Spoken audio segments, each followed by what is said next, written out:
like I said, being in that hospital for that 2 weeks, it was like that was the hardest time in my life by far. I've never heard of anyone going from 175 to 205 back all the way down. I got down to probably like 175, 180 again. And then to get back up to where I am now, five's like cutthroat. And the five was CP3, Isaiah Thomas, Paolo. Bam was there. I didn't get to play against JT either. Oh, VanVleet was there. Fred VanVleet was there. Just playing against those dudes and seeing how easy they make the game look. Defensive versatility, that's what I brought on. Transition, being an athlete, game that I need to improve. So just repping it out, shooting every day. I'm up to like almost 7,000 threes made. I'm trying to get to 15,000 before the season starts. So Break down your journey, not only as a basketball player, but as a human being, for those that don't really know your background. really just my journey. I started playing basketball pretty young, like around, I would say like third grade, but really didn't take it seriously until around like middle school when I realized I kind of had a little bit of talent. Wasn't the tallest dude all the time, kind of hit my growth spurt towards high school. I was like 6'3" my freshman year, but basketball was just kind of like a hobby to me. My uncles played professional, so I looked up to them. So I naturally was around the game, but I won't say I was fully committed. Like I didn't love the game as much as I do now until around like eighth grade, high school, and just ever since then, it's been my dream to play in the NBA. So I've been working towards that since then.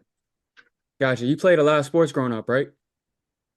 Yeah, I played like football, soccer, baseball, basketball, just all the, just I trying think I stuff think out. you I think you might have left one out. I did my research. Was there another sport? Chill, chill, chill, chill, chill. Now I So played tennis in high school. Now it's fun. I heard that you got recruited. A coach came and watched you play tennis. Is that accurate? It's accurate, but not in the sense like it kind of gets like messed up. So really, what happened was I wasn't getting recruited for tennis. Yep, It yep. was the coaching staff at Ohio State. Like they wanted me for basketball, obviously. So they just wanted Yeah, to, kind yeah. of build that relationship. So yeah, they came in my tennis match. Yeah, so it was cool. This time last year, you're going into your first season in college as Xavier, grew up in Ohio. What did it mean to you to choose Xavier? And, what were your expectations like going into your freshman season? I feel like choosing Xavier, it kind of all worked out perfectly. Kind of like how you said in due time. I was kind of stressing about it, and honestly, the perfect decision just fell into my lap with patience and just talking to my family, weighing out my options. And I think it means a lot. Obviously, it's not my hometown school exactly, but it's still in Ohio. I feel like I'm away from home, but not too far, so it's perfect for me. And my expectations really, I just wanted to get the chance to get my feet wet at all with any experience. And I would say I kind of got lucky with the circumstances of our team, just getting that opportunity to play early and learn a lot of things early as young as I was and as early as in my career as I am. So I feel like it all worked out perfectly. Definitely. Yeah. So, you played a lot as a freshman, especially comparison. Nowadays you can be a really high level high school player and really struggle. And it might not be you, it might be your team, might be the depth on your team, the role, whatever. But it's really tough to play as a freshman. So it says a lot how much you did play, adapted your game, some big plays. What was that experience like stepping into your third game in college at one of the most respected, loud atmospheres? That kind of was my moment where it let me know, like, okay, like I'm here now. The first game we played Robert Morris, we won. So I was just happy with that. We won. We played Jacksonville. I had a pretty good game. And then going into Mackey, like the number one team, some would say.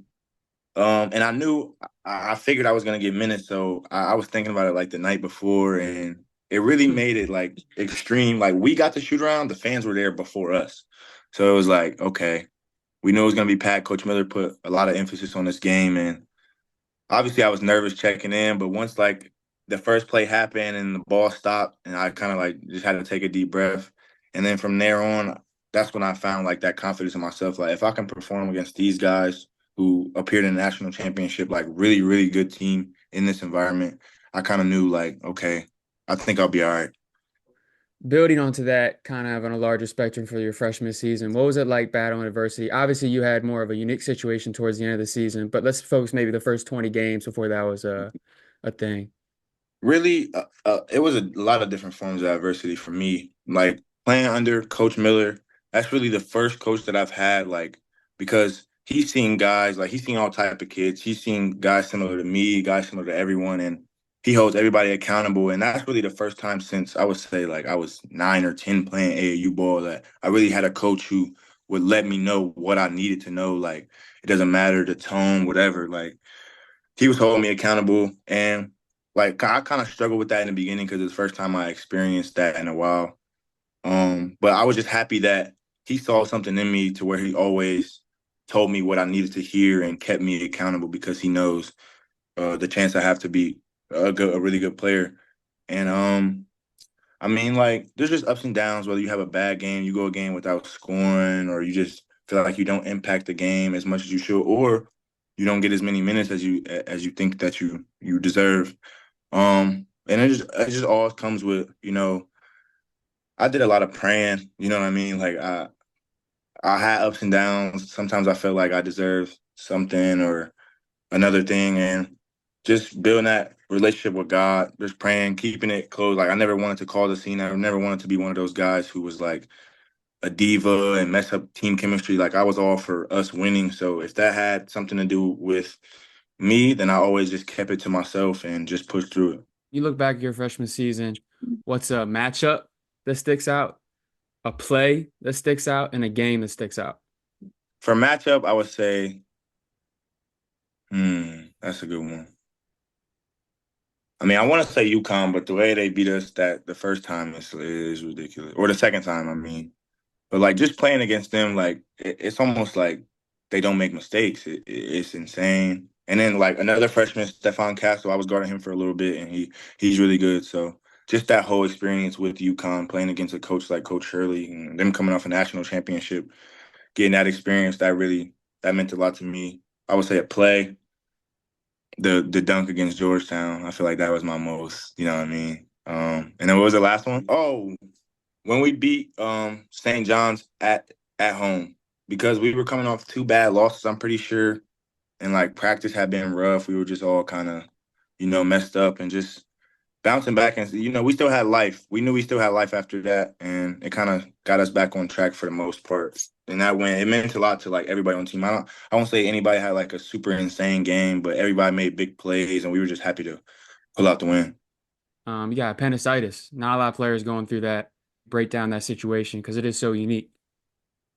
It meant a lot. Like it really taught me because yeah, like I knew these games were important, but not to take any games for granted. Like how people say, it sounds cliche, but play the game like it can be your last. Like I Hmm. didn't really take that seriously, but when that happened, it was like wow, like I can't go to the Big East tournament. I can't play the last one against Marquette. Like really I can't control. I didn't get to play the NIT game against Georgia, so I missed a lot. I missed a lot of practice. I missed a lot of like the end of the season is kind of you learn a lot right there because everyone's team is pretty much done, and we're trying to see how we're going to perform. And just being in the hospital, like having to watch that stuff and still having to worry about my own recovery, it was really tough. But it definitely taught me not to take anything for granted. But the way it happened, we were at Georgetown and like the day I woke up for the game, I wasn't feeling too well, but I knew I was going to play. Like it wasn't anything crazy. And then after we won, it was a super close game. I felt it during the game, and I got pulled out. I played the last few seconds, and like after the game, when we were about to fly back, we were waiting on our food. I just felt super sick. Like it was really bad. Then that next day, I knew something was like seriously wrong. I couldn't really stand up straight. I couldn't use the restroom. I couldn't do anything. So it was wild. Damn. So, and then also you're someone who, you went through a pretty big physical transformation. Um, Mm-hmm. what was it like, maybe a more of a rebuilding type spring and then having this summer? Um, how was that? So yeah, I think that's probably the most like the craziest thing about my career so far. Getting to Xavier, I would say I was like 175, 177, something like that. And I got up to 205, working, eating, like doing everything I had to do. And with the whole appendectomy thing, it almost felt like everything was just reset. Like I did all of that for nothing. And that's kind of how I was thinking. I was in my own head about it. Like, do they even like, you know what I mean? Are they even going to want to do this all over again? And everyone was just excited to have me back, and they embraced me, and it felt like twice as much love. And instantly wanted to get back to work, get me back to where I wanted to be. And I've surpassed that point. So now I'm up to like 217, 218. And I feel like I've never heard of anyone going from 175 to 205 back all the way down. I got down to probably like 175, 180 again in the hospital. I didn't get to eat anything for 9 days. I was on fluids and just IV. So, and then to get back up to where I am now, it just shows how much these guys care over here. So, Gotcha. I think maybe the average fan or someone who follows college basketball, they probably don't understand that level of commitment you have in the weight room. yeah, Especially freshmen, like that first summer is a major adjustment to your body. You can be the highest level high school athlete, but like those college weight rooms, actually practicing, going up and down, getting shots late at night, working on your skill work, like it's a lot. And to any human yeah. being, it's a big adjustment. So, um, I think you show a lot of perseverance through that, and it's pretty impressive. But let's focus on the nutrition piece because you couldn't have got back to 215, 216, like you said. Like, what's your nutrition like? I would say me, I kind of lucked out with this because like I'm skinny. It's like I was skinny. I'm still kind of like wiry now, but obviously I've added to my frame. But just I can pretty much eat whatever I want. But I always like get the new like the protein shakes and stuff like that. And I know that I hoop every day. I work out every day, so I don't eat terrible. I choose when to eat. Like I know I deserve this. Like I have to earn those type of meals. But Hmm. I would say it's different for everybody. Like some guys, no fried food, all clear dressings, like some crazy rules. And I would say I lucked out with that. But it's definitely a commitment. Like having a eating plan. Like I'll eat at 9 in the morning, noon, 3 p.m., 6 p.m., 9 p.m. Like I have everything. It was a schedule. Everything I did everything on time. I made sure I was committed to that because I knew how much adding that weight would help my game, expand my game. So when were you officially cleared this spring or summer to like full speed ahead? So I wouldn't even say it was an official date. It was kind of like feel it out, see how you feel, and then we'll do Hmm. tests. Like when you get an appendectomy and they do those incisions and you get the second scan and stuff like that, they do tests like where you cough and if you can feel it, then you probably shouldn't. But I just eased into it and really I didn't really touch a basketball until I got most of my weight back because I didn't want to like mess up my body, things like that. So it was a super slow process, but I would say I was officially cleared for contact, like everything back to normal. I'm not sure. It wasn't too long ago though. I would Gotcha. say like two. Okay. What was your guys' like summer session? Are you still in the summer session? Yeah, we got this week and then next week left. Since we got a lot of new guys, obviously the first couple of things was just workouts, like 4-man workouts or a whole team workout, just getting drills, getting to know each other, and then now we're kind of starting to get into like offenses and defensive schemes and learn the good new guys learning terminology and stuff like that. So really, they mix it up. I would say we do like 3 team workouts a week. One, like you get a 4-man workout individual, and then you do your own workouts on the side. Like I'll work out before practice or after practice, and then 3 lifts a week, yoga, all those extracurricular activities. But there's always something. So we're getting a lot better every week. Gotcha. And then what did it mean to you to get invited Jayson Tatum Elite Camp, especially with the journey you kind of gone over the past 12 months? What was that like? It was amazing.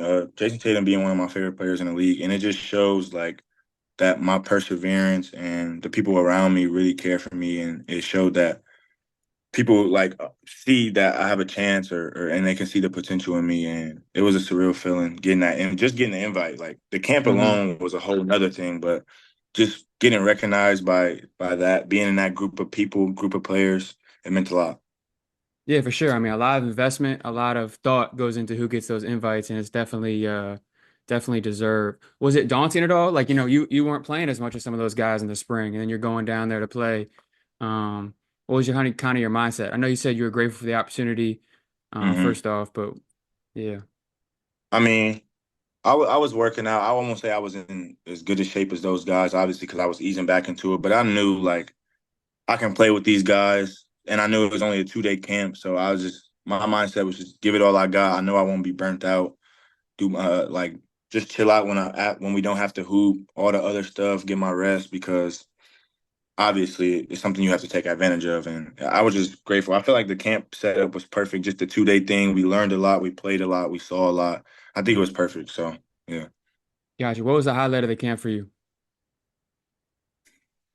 I would say playing against there was a group we played fives like cutthroat, and the five was CP3, Isaiah Thomas, Paolo, um, Ben was there. I didn't get to play against him. I didn't get to play against JT either. And there were two other pros. I can't remember their names. Oh, VanVleet was there. Fred VanVleet was there. Just playing against those dudes and seeing how easy they make the game look. And then like playing against Paolo, and then like he was born in 2002. Like he's not that much Yeah. older than like Yeah. he's like insane. So seeing somebody like him, it inspired me a lot. Gotcha. So moving kind of towards your game a little bit more, what do you think you developed skill set wise through your freshman season? And then what were you attacking this summer? And then kind of where are you at right now? Um, I feel like I knew what I could do like my freshman year. Um, Defensive versatility, that's what I brought. Transition, being an athlete.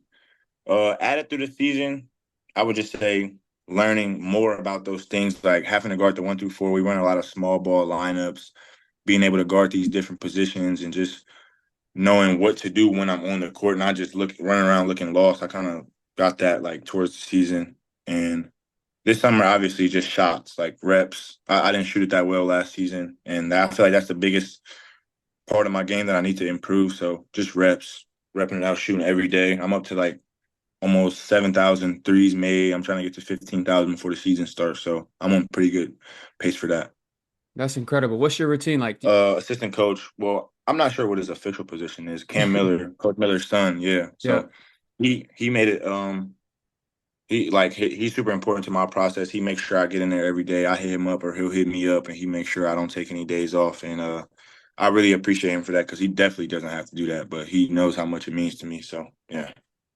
Gotcha. So you're happy with where you're at right now, big summer, closing up on that shooting goal. What are the Yep. things, both mentally, physically, team wise, personally, spiritually, off the court, on the court, that you need to, maybe check the boxes of before the season in November? Just the whole mindset thing, understanding ups and downs. You know what I mean? I set great expectations for myself, and sometimes you have a bad game, or sometimes things doesn't go in your favor, and just being grateful for the opportunity, and knowing to take advantage of it. And then like as far as team wise, I feel like this year will be a lot better. We all have a common goal. Like we all want to win. I didn't get to play in a tournament. I want to play in a tournament. Everybody wants to play in the tournament. And I feel like it's just a new like dude, we got a little bit of dog this year. I'll say that. So it's a lot more exciting to just show up at practice because I know I get to play with these guys who have the same passion as me, and we all want to win. We compete every day, and even though we're all new, it feels like we kind of clicked instantly. So it's super fun. Work back, even though you just got, all that strength, having to earn it back, having to get reacclimated. Like, do you think maybe that will kind of harden your mindset heading into year two? Oh yeah, most definitely. Like I said, being in that hospital for that 2 weeks, it was like that was the hardest time of my life by far. Like I struggled. I really just it tested me a lot and it taught me a lot. And just seeing that like coming in practice, even just practice, you can't take practice for granted. You come in every day, you have a smile on your face, you bring energy, even if you aren't making shots, you play defense, you do something like I feel like last year, I won't say I was ungrateful, but just not attacking every day as much as I should. And it taught me that. I feel like it was a great lesson learned. So I think it'll definitely help my mindset long term. Yeah, shit, shit, I think so. Yeah, what's Dailyn off the court? To be completely honest, like I would say I just started watching actual games like last year. Like in high school and stuff, I didn't really care. I watched the highlights and stuff like that. But when you're on the court, like I watch full college games now, NBA, stuff like that, players I like to watch. And then other than that, there's normal stuff like playing video games. I got little siblings, so like when they come see me, I'll do stuff with them or just hang out with my teammates. Like we're going to a Reds game. Like we just do, nothing crazy. Cincinnati isn't super like there's nothing crazy to do out here. So yeah. Yeah, how was the scrimmage versus the alumni team, TBT? It was super fun. Like those dudes are really cool and they mean a lot to the program. Like they want to see us win. So getting that experience against those guys who play professional or just really good players at Xavier, they taught us a lot and we won. So I mean, It's fun. Okay. Yeah. How'd that game go? How was it like just one scrimmage with score and refs and everything? Yeah, it was refs. It was just two 20-minute halves, just like kind of a real game setup. It was a pretty close game too. So it was super fun. 3 words. You gotta break down yourself in 3 words. Not your game, just kind of how you carry yourself. Three adjectives. All right, not my game, but this goes for both though. I would say versatile Okay, because versatile I off the do a court. Okay. yeah, because I do a lot of things. Like I got a lot of different hobbies. Like I got some interests that probably you wouldn't expect. Versatile, I would say. Court off the court. I would say I don't want to sound like cliche or whatever, but caring, obviously. Like That's I do a probably a lot of good stuff one. like Yeah. that. Yeah, yeah. But I didn't want to just everybody gonna say that. So I would say versatile, caring, and open. Like I'm open to new things. I don't shut off people. Like I talk to everyone. Some guys that I don't say no names or stuff like that, but like they're just not nice to people who don't play basketball or who don't have the same stuff as them. I feel like I'm pretty open to everybody and everything. That's a good trait to have, man. But so now on the court, 3 things on the court, 3 traits. No versatile. That's kind of a cheat word. See, that was the first one I was gonna say. Yeah. Uh, I would say athlete, athletic. I can run, jump at my size. I'm a defender, so I'm gonna say defense. I can guard. I think I'll be one of the best defenders in college basketball next season. That's one of my goals. So defender, athlete, and leader. I'm stepping into that leader role now. I'm not a freshman anymore. I'm one of the only returners we got. So having to be a leader, especially even this summer, like teaching the new guys the plays, the schemes, terminology, just daily stuff that we do. I would say that as well. Leader. What's your why? I mean, obviously, I love the game, but my family, like, they inspire me. My mom, since a young age, she taught me the meaning of sacrifice and hard work. Um, because anything I ever asked for, even if it took long, she always made it happen. And I thought it was just because it was easy, but getting older, I understood like my mom had to do a lot. She went through a lot, and she never, ever, ever, ever let me down one time. So just wanting to be able to one day just repay her, all my family members, anybody who's ever done anything for me, like it just shows me that people care for me, stuff like that. So yeah, I want to make them proud, and then obviously I just want to be great at this game that I love. So yeah. Gotcha. And then onto your love for the game. You said you started watching maybe more full games recently. Who are Yeah. like some teams, some players you like to watch? I grew up a Thunder fan. Like LeBron's my favorite player of all time, but like my first memories of NBA basketball, like I was watching games at my grandpa's house, the Thunder with KD, Russell Westbrook, James Harden. Like those are my first memories of NBA basketball. So since then, I've just been a Thunder fan. But I watched the Thunder games, so SGA, JDub, Chet, all them dudes, and then just LeBron and Paul George. So yeah, Yeah, Thunder are a good one. They're a bunch of wings that do everything. Even like, exactly. so big thing for League Him, our mantra is in due time. So what does that mean to you? Uh, I mean, it means a lot. Like you can't rush things, whether that be your process to where you want to be, whether that be making a decision, like picking your college or anything like that. Everything will handle itself as long as you do what you need to do. I appreciate you having me for sure.